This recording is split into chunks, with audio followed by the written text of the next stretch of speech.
In the aftermath of the station, most sporting organizations chose to cancel their planned events.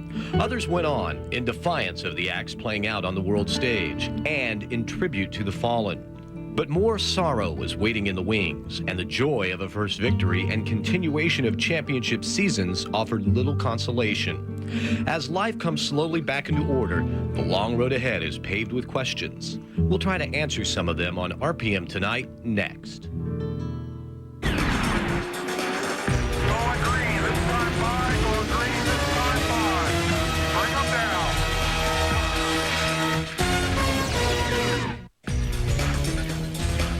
Hello, everyone. I'm John Kernan. This is RPM Tonight. Two-time kart champion Alex Zanardi, who lost both of his legs in a crash during Saturday's race in Germany, underwent more surgery on Monday. Doctors say today's procedure was to check for fragments or infection. They say everything looks fine at the moment. There are no infections, the skin looks good, and the muscles look good. The doctor leading the team of surgeons treating Alex says that it's his impression that Zanardi is getting more stable. Doctors are reducing fluids and drugs to take Alex out of an induced coma. And according to a release we received from kart officials late this afternoon, Alex's injuries are no longer life-threatening. ESPN Champ Car analyst Parker Johnstone is in Berlin and joins us now on the phone. Parker, you have been to the hospital. How is Alex's family doing right now? Yes, I have. Actually, Paul Page, my wife, and I went to the hospital just to lend support to Alex Zanardi's wife, Daniela, primarily, as well as Morris Nunn, his wife, and the crew for Mo Nunn Racing. And the family mood as of today was very, very good, all things considered. And the reason I can tell that is because Daniela kicked us all out. And she's very, very strong. And she said, you go get ready for the race, talking to the other drivers and the other crew people that were there. Having been a former team manager, she understands the ins and outs of racing. She's a very strong-willed, very determined lady. And she said, if you want to come back after Rockingham, but we're okay for now. So I take that as a very positive indication.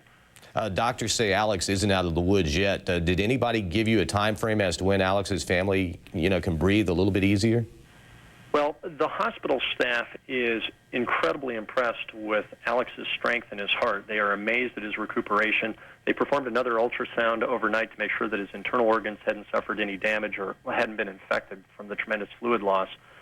And he just continues to improve with every day. They figure it'll be another week in ICU before they move him to a regular or more regular status in a non-trauma care hospital closer to home. So they think another 5 to 7 days, and then from there it'll just be a matter of observation before he starts rehabilitation 2 to 3 weeks down the road. The kart medical team was very quick to respond to the crash site. In your mind, in your opinion, did they save Alex's life?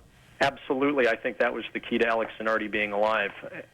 Instead of having standard EMTs that might be at a normal racing event, the fact that these kart safety members and the kart medical team are absolutely familiar with the Hans device, the helmets, the particular cars, how to extract drivers, and how to respond quickly to the trauma that these drivers may suffer, unlike anything that a normal EMT may have ever seen. I think their quick response, when a matter of seconds in delay could have made the difference between life and death, made all the difference in the world to Alex Zanardi. So this is the kind of accident that the kart medical team maybe had thought about in advance and knew exactly what needed to be done in that situation? Absolutely, and we watched very carefully them extract Alex from the car, tend to his massive injuries, and then continue to work with him in the helicopter before that helicopter left for Berlin. And that attention, talking to the medical staff at the hospital here in Berlin and also on site on Saturday, is what saved Alex Zanardi's life. Can you describe for us exactly what happened in the accident? It was one of the worst-looking accidents I think I've ever seen.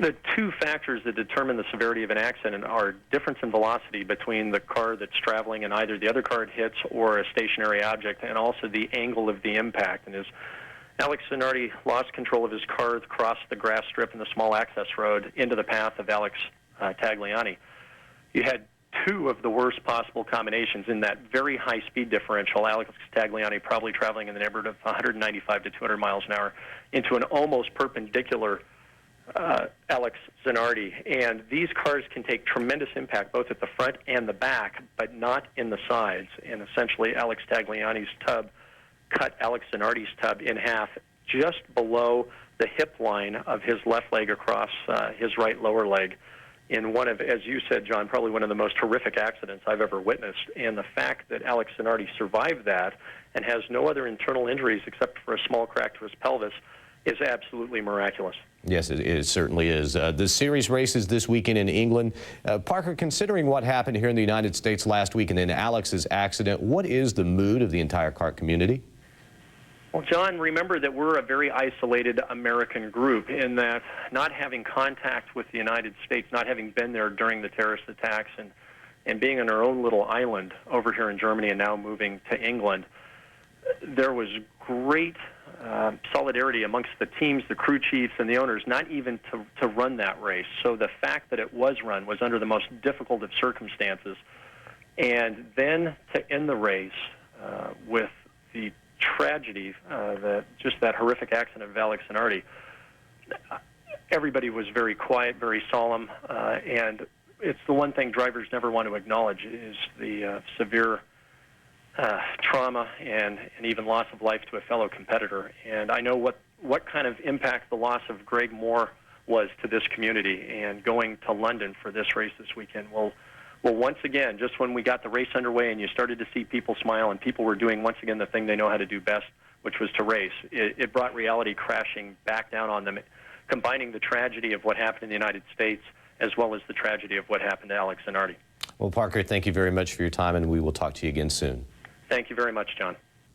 Former Champ Car driver and RPM Tonight analyst Scott Pruitt is in Seattle. He joins us now. Scott, I guess words just can't describe the pain the kart community must be feeling right now. No, and for me and my family, our hearts have felt sympathy goes out to Alex and his family. I know how tough it is. And for the whole kart community, I mean, it was a tragic week the way it started out, obviously with everything that happened in New York. And then to have this tragic thing happen over the weekend during a race that they renamed the American Memorial. They're raising all these funds for the relief effort.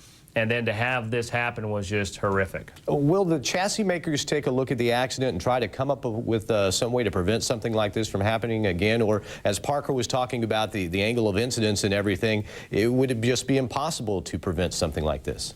I think that when something happens like this, everybody wants to take a look, whether it's kart, whether it's chassis manufacturers, engineers, whoever it might be. They want to see exactly what happened. But this type of accident, I mean, it doesn't happen. I mean, that sort of impact, how it happened, it was kind of a freak thing that we don't see in motor racing. And so for them to go back and take a look at trying to prevent something for an incident that happens 1 in a million, instead of really focusing on what happens potentially week in and week out, I don't think they're going to do it. Yes, they're going to take a look. Yes, they're going to see what happened. If there's something they can do to these cars to make them better, then they certainly will. But if it takes anything away from a frontal impact or the impacts typically that we're seeing, then no way. How difficult will it be for the drivers to get back into their cars this weekend and go ahead with that race in England? It's always tough. Alex was very dynamic. He's a lot of fun to be around, and everybody was good friends with him. So to jump back in, it's always a tough set of circumstances. But you know, just as what happened with Gonzalo Rodriguez and with Greg Moore, you do get back in. I mean, that's just part of our job. People don't realize this is dangerous. What we do is dangerous. It's just a split second, and something like this can happen, and we've seen it this year probably more than any other. And that's the thing that the viewers and everybody has to realize. It doesn't take much, and we as drivers put our cars on the edge week in and week out, and 9 times out of 10 we get away with it. That 10th time, that's the time that you pay for. I guess you can't even think about that, right? Or you couldn't get out in the race car and do your job, could you? You couldn't, and that's part of it. Knowing that is a set of circumstances. I think what happens for me when I came back from my injuries, it's one of those things. I wanted back in the car no matter what, and didn't even give a concern to what had happened or the pain I went through or anything like that. And the same thing goes through all the other drivers' minds. We get paid to do a job, and we love to do what we do, no matter what set of circumstances. We know there's danger involved. We know that at any given moment something could happen, whether it's in our control or out of our control. And through that set of circumstances, if you're not up for the job, then you're going to step out step out and not continue to race. Well, let's talk a little bit about Alex Tagliani. He was released from the hospital Sunday night with some minor back injuries. Considering, you know, what happened in that crash, if you were him, what kinds of emotions would you be feeling right now? Oh, it'd be terrible. I mean, what happened to Alex was totally out of his control. He was just a byproduct of Alex Zanardi getting up onto the racetrack. Here, all of a sudden, something that you would never even think of. A car comes up out of the warm-up lane right out in front of you, and he had no place to go. But the feelings inside right now, I would have to guess no more than just feeling very sad and very emotional, and knowing that you were involved in that horrific crash. You raced quite a bit with Alex Zanardi. You could tell that he was something special, couldn't you? He is something special, and there's a great story about him, and that I got to tell. I don't know, but we were at Vancouver, and unfortunately, he and P.J. Jones had gotten into a little scuffle on the racetrack and had taken him out of the race, and he went down to really tell P.J., you know, that he didn't like what had happened, and you know, potentially maybe even fight him. And those of us who know PJ, he's probably twice the size of Zanardi. He loves to fight, or has certainly been brought up in fighting. And here comes this little Italian coming down to fight this big American. And it was pretty funny as we looked back on it. Scott, thank you very much. We'll talk more in just a moment, okay? Great.